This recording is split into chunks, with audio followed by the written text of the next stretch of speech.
Good morning everyone. मेरा नाम जितेश पुरोहित, आप सभी का स्वागत करता हूं मैं अपने यूट्यूब चैनल पर। आज दिनांक 16/7/2020 और आज की वीडियो में हम बात करेंगे राजस्थान जीके से संबंधित 15 महत्वपूर्ण प्रश्नों पर। तो पूरा वीडियो को आप ध्यानपूर्वक देखिए और आज की वीडियो की पीडीएफ फाइल आप व्हाट्सएप ग्रुप से डाउनलोड कर सकते हो। तो व्हाट्सएप ग्रुप को ज्वाइन करने के लिए डिस्क्रिप्शन में मैंने लिंक डाल दी है, वहाँ से आप उसे ज्वाइन कर लीजिए। आप सभी के सहयोग से मेरे 60 सब्सक्राइबर से भी अधिक सब्सक्राइबर हो चुके हैं। आज का हम टारगेट रखते हैं यह 70 सब्सक्राइबर तक पूरा हो जाएगा। तो आप लोगों ने अगर इसे अभी तक सब्सक्राइब नहीं किया है तो सब्सक्राइब कर लीजिए तथा पास बने हुए बेल आइकन को भी प्रेस कर दीजिए, जिससे जब भी वीडियोज़ आएँ आप लोगों को नोटिफिकेशन मिलती रहे। तो चलिए बात करते हैं पहले प्रश्न पर। उत्तरी भारत में शीतकालीन वर्षा का कारण है। उत्तरी भारत का पूछा गया है। रीट लेवल सेकंड परीक्षा में पूछा गया है 2012 में। आपको बताना है शीतकालीन वर्षा। शीतकालीन वर्षा, यही प्रश्न अगर मैं राजस्थान के अकॉर्डिंग पूछता तो अभी तक तो आप आंसर भी दे देते। चलो आज मैं आपको राजस्थान के अकॉर्डिंग शीतकालीन वर्षा का सारा डिटेल बता दूंगा। आप इस क्वेश्चन का आंसर मुझे कमेंट बॉक्स में बताओ। इस क्वेश्चन का राइट आंसर हो जाएगा बी, पश्चिमी चक्रवर्ती विक्षोभ। इन्हीं के कारण उत्तरी भारत में शीतकाल में वर्षा होती है। और राजस्थान में जो शीतकाल में वर्षा होती है उसे क्या कहा जाता है? उसे मावट कहा जाता है। और मावट से संबंधित हर एक एग्जाम में प्रश्न पूछा जाता है। किस प्रकार के प्रश्न बनते हैं? निम्न 4 से 5 प्रकार के प्रश्न बनते हैं। सभी प्रश्नों को ध्यानपूर्वक सुनिए। पहला प्रश्न बनता है कि शीतकालीन में जो वर्षा होती है उसे क्या कहा जाता है? उसे मावट कहा जाता है। तथा दूसरा प्रश्न बनता है कि यह वर्षा किस कारण होती है? तो यह पश्चिमी विक्षोभों के कारण होती है। उसके बाद प्रश्न पूछा जाता है कि यह जो वर्षा है किस फसल के लिए लाभदायक होती है? तो यह वर्षा रब्बी की फसल के लिए लाभदायक होती है, इसीलिए इसे क्या कहा जाता है? सुनहरी बूंदें भी कहा जाता है। सुनहरी बूंदें भी कहा जाता है। और यह राजस्थान में सबसे पहले किस जिले में होती है? इसका आंसर आप मुझे कमेंट करके बताओ कि यह सबसे पहले किस जिले में होती है। इस क्वेश्चन से हमें इतनी सारी जानकारी मिलती है। ऐसे ही बहुत सारी चीज़ें मैं लिंक करके आप लोगों को पढ़ाता हूँ। बात करते हैं अगले प्रश्न पर। प्रश्न पूछा गया है राजस्थान पुलिस कांस्टेबल परीक्षा में। प्रश्न क्या है? मिट्टी में क्षारीय की समस्या का समाधान है। अब जब मिट्टी में क्षारीय ज़्यादा हो जाता है तो उसे किस प्रकार से ठीक किया जाता है? अगर यही प्रश्न अम्ल से रिलेटेड होता तो जब अम्ल की मात्रा अधिक हो जाती है तो हम क्या करते हैं? मिट्टी को चूना लगाते हैं। इसी के साथ साथ हमें दो और नाम याद रखने हैं। जस्ते का चूर्ण का उपयोग करते हैं तथा एक और खनिज है उसका नाम है फॉस्फेरस। इसका भी उपयोग किया जाता है। कब किया जाता है? जब अम्ल की मात्रा ज़्यादा हो जाती है। अभी आपसे क्षारीय के बारे में पूछा गया है तो इसका राइट आंसर क्या हो जाएगा? कमेंट करके बताओ जल्दी से। इसका राइट आंसर हो जाएगा खेतों में हम जिप्सम का प्रयोग करेंगे। जिप्सम यह हमारा एक खाद्य भी है। इसका प्रयोग हम खेतों में करते हैं। कब करते हैं? जब मिट्टी का क्षारीय अधिक हो जाता है। और क्षारीय मिट्टी का पीएच मान कितना होता है? कमेंट करके बताओ। ऑप्शन दे रहा हूँ मैं आपको। 7 से कम होता है, 7 से अधिक होता है, या 7 के बराबर होता है।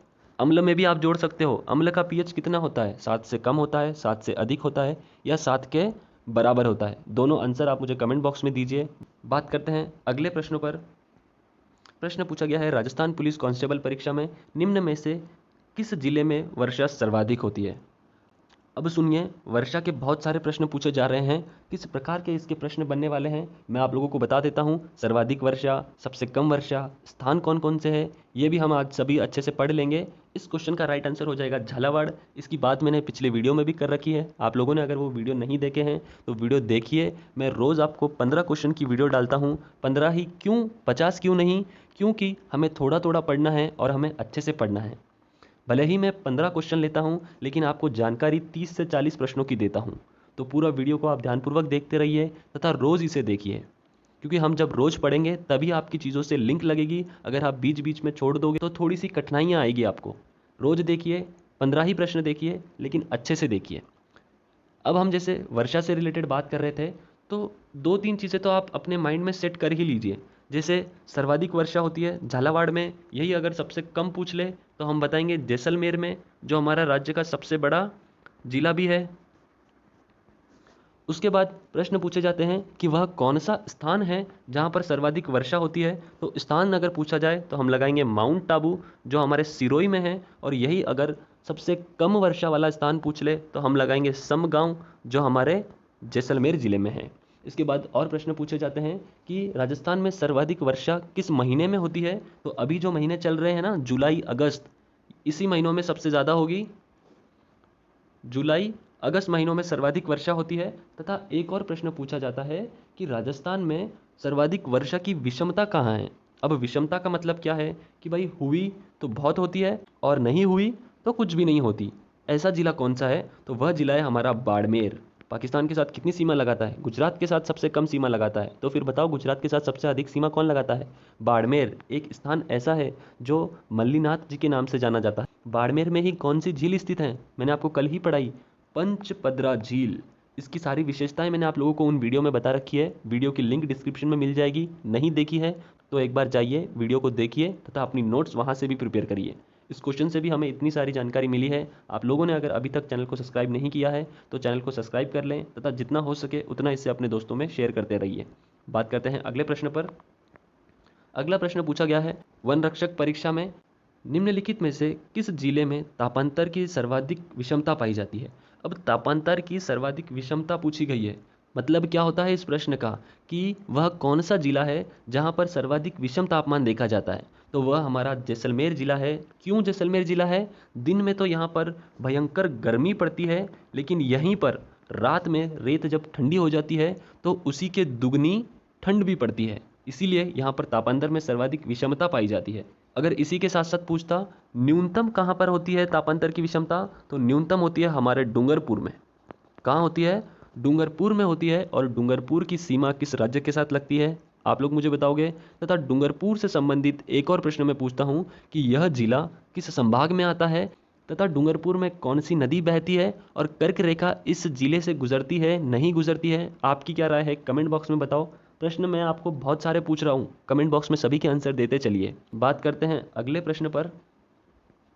प्रश्न पूछा गया है आरएस प्री परीक्षा 2016 में।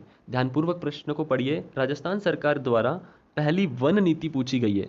2018 में जो पुलिस कांस्टेबल का पेपर हुआ था ना, उसमें जल नीति पूछी गई थी। तो नीतियों को भी आप अपने पास नोट कर लीजिए। अगर आपको नीतियों की नोट्स चाहिए तो मेरा व्हाट्सएप ग्रुप ज्वाइन कर लीजिए।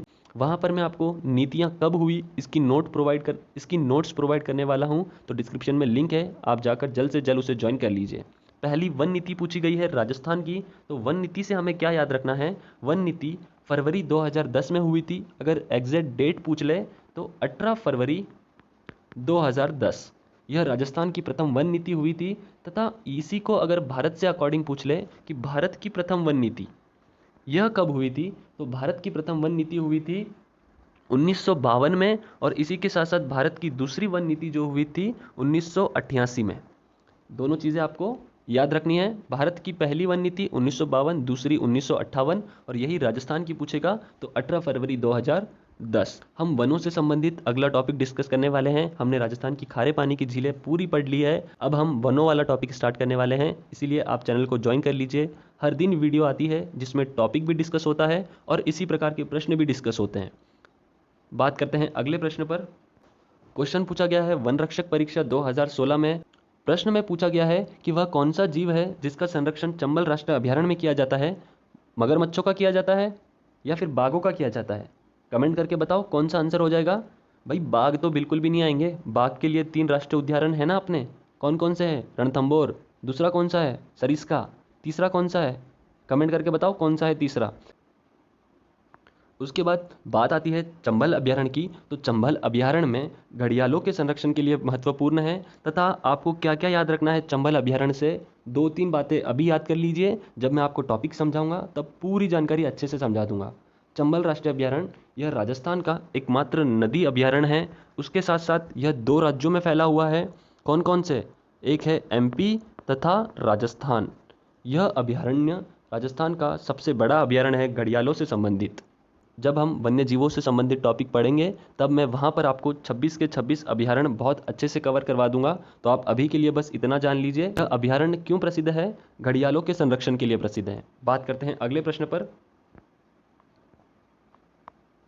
निम्न में से किस जिले में कोई राष्ट्रीय उद्यान नहीं है? अब राष्ट्रीय उद्यान कौन से जिले में नहीं है? तो चित्तौड़ में तो है सीता माता का अभयारण्य। सवाई माधोपुर में तो बहुत बड़ा है, रणथंबोर है। कौन सा है? रणथंबोर। उसके बाद आपको याद रखना है गंगानगर में कौन सा है, जल्दी कमेंट करके बताओ। और भरतपुर में कौन सा है? भरतपुर में है हमारा केलादेव धना पक्षी अभयारण्य। यह कहाँ पर है? केलादेव में है। तो इस क्वेश्चन का राइट आंसर हो जाएगा गंगानगर। गंगानगर में कोई भी राष्ट्रीय उद्यान नहीं है। प्रश्न पूछा गया था राजस्थान पुलिस परीक्षा 2013 में। ऐसे छोटे छोटे प्रश्न हमेशा पूछे जाते हैं, आप इन्हें नज़रअंदाज मत करिए तथा सारी चीज़ों को नोट करते चलिए। आप चाहो तो एक स्पेशल सी नोटबुक बना सकते हो, उन प्रश्नों को वहाँ पर नोट करिए तथा हर हफ्ते इन्हें रिवीजन करते रहिए। बात करते हैं अगले प्रश्न पर। हमारे राज्य का पक्षी अभयारण्य किस जिले में स्थित है? रीट लेवल फर्स्ट में पूछा गया प्रश्न है पक्षी अभयारण्य, तो आपको बस पहला नाम क्लिक करना चाहिए भरतपुर। कौन सा पक्षी अभयारण्य है? यहाँ पर केलादेव धना पक्षी राष्ट्रीय अभयारण्य है। इस अभयारण्य से रिलेटेड क्या क्या चीज़ें आपको याद होनी चाहिए?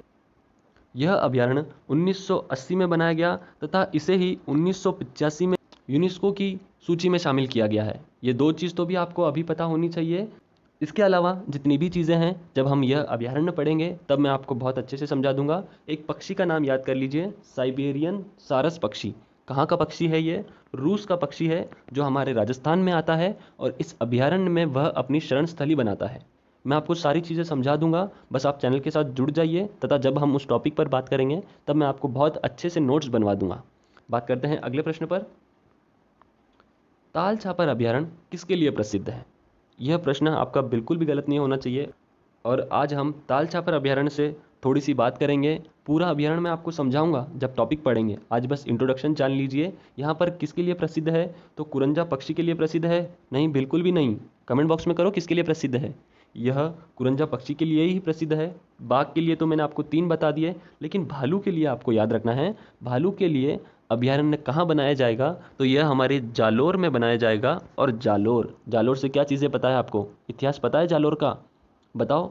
कानड़ देव चौहान कुछ याद आया? फिरोजा कुछ याद आया? अलाउद्दीन खिलजी कुछ याद आया? शाका कब हुआ था? बीरम देव अब याद आया क्या? फिरोजा और बीरम का मैटर याद आया? अरे याद आ गया क्या? कोई बात नहीं, नहीं याद आया, कोई बात नहीं। हम अगली वीडियो में जब बात करेंगे मैं जालोर से संबंधित चीज़ें जोड़ने का प्रयास करूंगा। आप मेरे साथ जुड़ जाइए। प्रश्न पूछा है सेकंड ग्रेड क्लर्क परीक्षा 2013 में। अगले प्रश्न की हम बात करते हैं। सिरोही जिला किस संभाग में नहीं आता? परसों की वीडियो में मैंने आप लोगों को बहुत अच्छे से संभाग से रिलेटेड चीज़ें समझाई थी। अगर आप लोगों ने वो वीडियो नहीं देखी तो एक बार वो वीडियो ज़रूर देखिए। और सिरोही संभाग ये मोस्ट इंपॉर्टेंट प्रश्न है, कई सारी एग्जामों में पूछा जा चुका है। अब मेरे बहुत सारे मित्रों के माइंड में क्लिक कर गया होगा यह उदयपुर ही इसका राइट आंसर है। क्यों राइट आंसर है? क्योंकि सिरोही जिले की स्थिति ठीक उदयपुर जिले के ऊपर है। आप जब राजस्थान का मैप अगर बना लेते हो ना अपने पास, इसे अगर दिमाग से पढ़ लेते हो ना, तो आपके दिमाग में यही चीज़ क्लिक की होगी पहले। लेकिन इसका यह आंसर बिल्कुल भी गलत होगा। इसका राइट आंसर है जोधपुर संभाग। यह जोधपुर संभाग में आता है। जोधपुर संभाग में टोटल कितने जिले आते हैं? 6 जिले आते हैं। कैसे याद करने थे वो मैंने आप लोगों को उस दिन भी बताए थे और आज भी बता रहा हूँ। सबसे पहले पश्चिम की ओर का मैप बना लीजिए। जोधपुर जिला, उसके पास में जैसलमेर जिला, जैसलमेर के नीचे बाड़मेर, बाड़मेर के नीचे जालोर, जालोर के नीचे सिरोही, और जोधपुर के पास क्या आता है? पाली। ये 6 जिले किस में हैं? हमारे जोधपुर संभाग में हैं। और इसी के साथ साथ उदयपुर संभाग के भी आपको जिले अगर याद रखने हैं तो सिरोही के नीचे उदयपुर, उदयपुर में एक जिला आता है राजसमंद, फिर उसके नीचे वाला डूंगरपुर, बांसवाड़ा, चित्तौड़, प्रतापगढ़। यह 6 जिले किस में आते हैं? उदयपुर संभाग में आते हैं। आपको ऐसे ही चीज़ों को याद रखना है। अजमेर संभाग, अजमेर संभाग हमारा कब बना था? तो अजमेर संभाग हमारा बना था 15 जनवरी 1987। आप लोगों से प्रश्न पूछना चाहूँगा कि संभागीय व्यवस्था को बंद कब किया गया तथा पुनः कब चालू किया गया? संभागीय व्यवस्था को बंद किया था तो वह किन्होंने किया था? पुनः चालू की थी तो वह किन्होंने की थी? इन चारों प्रश्न के आंसर आप मुझे कमेंट बॉक्स में बताओ। बीकानेर संभाग, बीकानेर संभाग में कितने जिले? 4 जिले। अजमेर संभाग में कितने जिले? 4 जिले। इसके अलावा टोटल कितने संभाग है? 7 संभाग है, जिसमें से 2 संभाग बने थे अजमेर, और सबसे नवीनतम वाला संभाग कौन सा बना है? भरतपुर, वसुंधरा राजे। कुछ याद आ रहा है? बात करते हैं अगले प्रश्न पर। निम्न में से कौन सा जिला भरतपुर संभाग में नहीं आता? जैसे अभी सिरोही था, उसी प्रकार भरतपुर संभाग के आपको जिले पूछे गए हैं। भरतपुर संभाग में कितने जिले आते हैं? तो इस संभाग में भी 4 जिले आते हैं। एक भरतपुर, दूसरा आता है करौली, तीसरा आता है धौलपुर, चौथा आता है सवाई माधोपुर। किस प्रकार से याद रखोगे? भरतपुर यहाँ पर है, उसी के नीचे अलवर, उसके बाद में करौली, उसके बाद में सवाई माधोपुर। तो इस प्रकार से आपको एक चेन बनानी थी। मैंने यह आपको पहले भी समझाया था। अगर आप लोगों ने वो वीडियो देखे होते तो आज आपका आंसर गलत नहीं होता। उन वीडियो को भी ज़रूर देखिए, नहीं देखे हैं तो वहाँ से भी अपने नोट्स बना लीजिए। चैनल को अगर अभी तक भी सब्सक्राइब नहीं किया है तो सब्सक्राइब कर लीजिए। बात करते हैं अगले प्रश्न पर। यह प्रश्न मैंने आप लोगों के लिए रखा है। प्रश्न है, राजस्थान के प्रथम मुख्य सचिव कौन थे? थोड़ा सा ज्योग्राफी से अलग प्रश्न है, लेकिन आपको ये चीज़ें भी याद रखनी है। जैसे राजस्थान के प्रथम गवर्नर पूछे जाते हैं, प्रथम मुख्यमंत्री पूछे जाते हैं, उसी के साथ साथ कुछ महिलाओं के नाम भी पूछे जाते हैं। जैसे प्रथम महिला मुख्यमंत्री कौन बनी थी, पहली महिला विधायक कौन बनी थी, इस प्रकार के प्रश्न पूछे जाते हैं। तो आपको वो सारी चीज़ें याद करनी है। और अगर आपको नोट्स चाहिए होती हैं तो आप मेरा व्हाट्सएप ग्रुप ज्वाइन कर लीजिए। इसका आंसर आप मुझे कमेंट बॉक्स में बताओगे। अगर आप लोगों ने अभी तक चैनल को सब्सक्राइब नहीं किया है तो इसे सब्सक्राइब कर लीजिए, पास बने हुए बेल आइकन को प्रेस कर दीजिए, ताकि जब भी वीडियोज़ आएँ आप लोगों को नोटिफिकेशन मिलती रहे। और आज का हमारा टारगेट है 70 सब्सक्राइबर का। आप इसे अपने दोस्तों में शेयर करिए तथा जितना हो सके उतना अपने सोशल मीडिया नेटवर्क पर इसे शेयर करिए। आज की वीडियो में यहीं पर समाप्त करता हूँ। जय हिंद, जय भारत।